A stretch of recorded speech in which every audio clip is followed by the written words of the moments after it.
kaitannya dengan amal dan rezeki. Iya. Nah, alhamdulillah di kalangan pengusaha muslim sekarang kan banyak mulai menyadari lah bagaimana amal ibadah kita bisa menambah tingkat rezeki. Sehingga mereka banyak melakukan kegiatan-kegiatan yang sifatnya amal seperti sedekah, berbagi.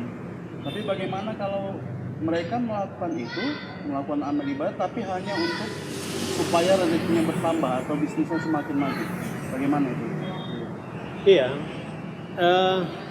apa yang dilakukan oleh yang seperti Bang Hendra sebut tadi ya, mau berniat mau memperbanyak rezeki dengan cara berinfak. Kita apresiasi, ya, kita apresiasi. Tetapi tetap bahwa niatnya itu ingin mendapatkan keridhaan dari Allah Subhanahu wa taala. Ya. Basisnya tetap niat yang ikhlas. Kita melakukan itu bukan niat utamanya bukan untuk meraup rezeki, walaupun pada akhirnya Allah akan berikan kepada kita rezeki dengan perbuatan itu. Tetapi sebagaimana yang disebutkan oleh Nabi dalam sebuah hadis, innamal a'malu binniyat, bahwa segala sesuatu yang kita kerjakan tetap dasarnya niat lillah, untuk Allah, semata-mata karena Allah Subhanahu wa taala. Dan semoga dan mudah-mudahan, dan kita memang meyakini itu setiap yang kita lakukan dalam bentuk infak, Allah akan gandakan rezeki kita. Makanya begini, ada yang berbeda antara konsep kita dengan konsep yang dikembangkan oleh dalam paham materialisme. Apa paham materialisme? Menabung pangkal kaya. Betul. Ya, menahan diri dari mengeluarkan harta kita, ya, kaya. itu dianggap cara untuk kaya. Tetapi di dalam Islam tidak. Kalau kita mau kaya, Bang Slamet mau kaya, banyak-banyak aja infak, sodakoh. Maka Allah akan ganti, maka Allah akan berikan, maka Allah akan tambahkan rezeki di situ. Itu konsepnya, Mat. Jadi banyak-banyak berinfak ya. Iya. Bongkar telengan nanti di rumah.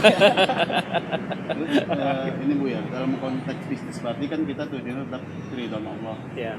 Jadi bagaimana kita dalam konteks berbisnis itu apapun yang kita kerjakan dalam berbisnis itu tetap mendapatkan keridhaan Allah. Tetap. Jadi segala apa saja yang kita lakukan yang tujuannya ridho Allah, pasti Allah berikan balasan kebaikan. Jadi begini, Bang Hendra ya. Ini niatnya berbisnis, ya, dalam rangka mencari ridho Allah Subhanahu wa taala. Maka kalau seandainya niatnya dalam rangka mencari ridho Allah, maka bisnisnya yang dilakukan halal, ya kan? Iya. Cara-caranya halal. Setiap kebaikan yang kita lakukan itu pasti berbalas dengan kebaikan. Sebagaimana kaidah umum yang kita dengar, al jaza min jinsil amal. Setiap balasan itu sesuai dengan apa yang kita lakukan. Baik yang kita lakukan berbalas kebaikan. Dan kebaikan itu sendiri kan bahagia daripada rezeki. Karena kita bergerak dasarnya lillahi ta'ala, mungkin pelayanannya pun dengan senyum, ramah tamah, ya kan? Seperti itu. Kalau ada orang umpamanya minta bantuan, ya mbok diberikan, itu kan bahagian juga walaupun sedikit. Jadi pelayanan kita seperti ini, minumannya enak sehingga menyebabkan hati kita senang. Ini kan bahagian daripada. Jadi dua yang didapat, ya, dapat dunia, Iya. dapat keuntungan dunia, tetapi juga dapat Keuntungan akhirat. keuntungan akhirat. Karena mengerjakannya sudah ikhlas gitu Iya. ya. Ya, alhamdulillah. Itu Mat ya. Diminum. Aduh, seger saya ini jadinya. Aduh, makasih. Nah, tadi banyak nih pintu-pintunya nih Bu ya. Ya. Ya, tadi tawakal dan iman sudah, istighfar sudah.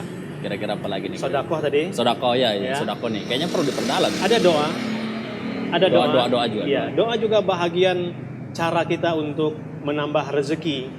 Ya, cara atau amal yang kita memang diperintahkan oleh Allah dan Nabi kita untuk berdoa, meminta kepada Allah agar kita diberi rezeki. Secara umum saja kita lihat umpamanya doa apa yang selalu dibaca oleh semua orang gitu. Rabbana atina gitu. Di dunia hasanah, wa fil akhirati hasanah wa qina adzaban. Doa semua orang ya kan. Iya, Dari mulai orang yang nggak hafal doa macam-macam sampai orang yang tidak hafal itu doanya selalu dibaca. Jadi hasanah fid dunia wal akhirah itu kan bahagian rezeki. Jadi kalau mau ditanya, Bang Slamet, kira-kira makna daripada hasanah itu apa saja? Ya yang baik-baik lah mungkin ya. Ya. Contohnya gitu. Mungkin banyak duit kan baik juga. Baik ya. Hasanah ya kan? Hasanah. Hidup dalam keadaan tenang, dapat anak yang soleh, yang soleha, istri juga soleh. Soleha, Ya. iya. Kita berada dalam zero problem, walaupun itu. memang tidak mungkin ya. Enggak. Ya, tetapi setidaknya setiap masalah yang kita hadapi Ada solusi. ada jalan keluar yang Allah berikan. Mm-mm. Seperti yang disebut oleh Allah dalam surah At-Talaq, ya ja'allahu makhraja. Allah jadikan jalan keluar bagi kita. Ya kan? Nah, itu aja secara umum. Ada doa Nabi secara khusus. Allahumma inni as'aluka ilman nafi'an wa amalan mutaqabbalan wa rizqan Thayyiban. wasi'an atau wa rizqan thayyiban. Iya, betul. Berdoa man. Tapi gini Bu ya, pantas nggak kalau kita itu berdoa hanya mengkhususkan supaya kita kaya? Boleh kan? Boleh. Iya. Dan malah kalau kita lihat ya, bukan hanya sebatas kaya saja.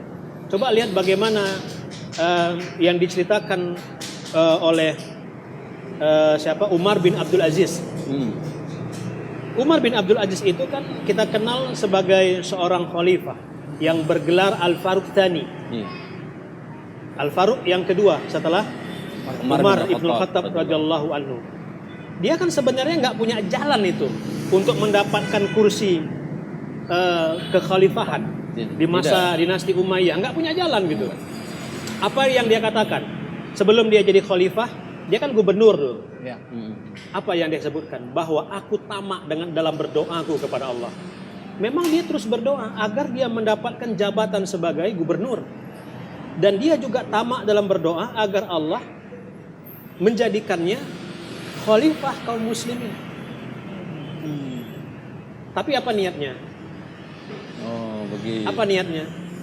Bahwa memang dia berniat agar Allah mengangkatnya sebagai gubernur, memilihnya sebagai khalifah. Dia berniat karena memang kondisi muslimin ketika itu dalam keadaan keburukan. Dia berharap kiranya memang dia tahu kemampuan dirinya. Setelah dia menjabat sebagai gubernur, kemudian dia diangkat menjadi khalifah, dia berharap ada perbaikan. Dan kita lihat itu kan, selama 2 tahun dia memerintah, keadilan merata, ya kan, kesejahteraan, ilmu berkembang, sehingga kita tidak ragu bagaimana keilmuan Umar bin Abdul Aziz ketika disebutkan oleh Syekh Mahmud Al-Misri, kalau dia duduk di depan para ulama, dia khalifah, tapi dia duduk dengan ulama yang lain, itu seperti seorang guru dengan murid. Oh, iya. Saking tingginya ilmunya. Itu mah tak kaya, jangan kaya aja, tapi kaya bermanfaat. Kan gitu ya. Ya, Sebab tapi kan dia pesantren walaupun gitu. kaya tetap dalam zuhud ya. Ya dia zuhud. Zuhud ya. Kaya raya, tapi dia sangat zuhud sekali terhadap dunia. Iya. Ini Bu ya, ada model orang dia itu ya gimana ya, pigi-pigi gitu kan, misalkan traveling gitu ya nggak ada kerja tapi dia tawakal aja gitu. Insya Allah adanya itu rezekinya gitu kan. Ya. Konsep seperti itu gimana? Konsep yang kayak gitu gimana Bu ya? Ya mungkin pandangan kita saja ya. Kita kan sebenarnya nggak tahu persis juga keadaan orang gitu. Sehingga kan dalam sebuah hadis kan ada orang-orang yang beramal dengan amalan ahli surga tapi mati, ya kan? Mati dalam statusnya sebagai ahli neraka. Iya. Maknanya apa itu? Maknanya bukan Allah yang berbuat zolim, tetapi memang pandangan mata kita gitu.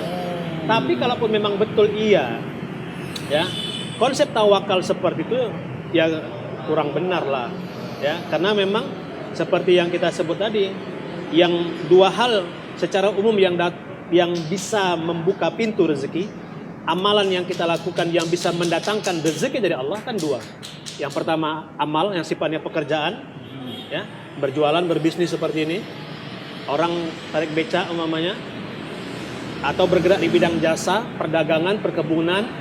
Dan yang jenis kedua adalah amal yang sifatnya agama. Yang utama tadi apa? Iman, takwa, istighfar, kemudian apa lagi tadi? Bersedekah, berdoa. Begitu. Betul. Coba man. Ya, makasih. Ini.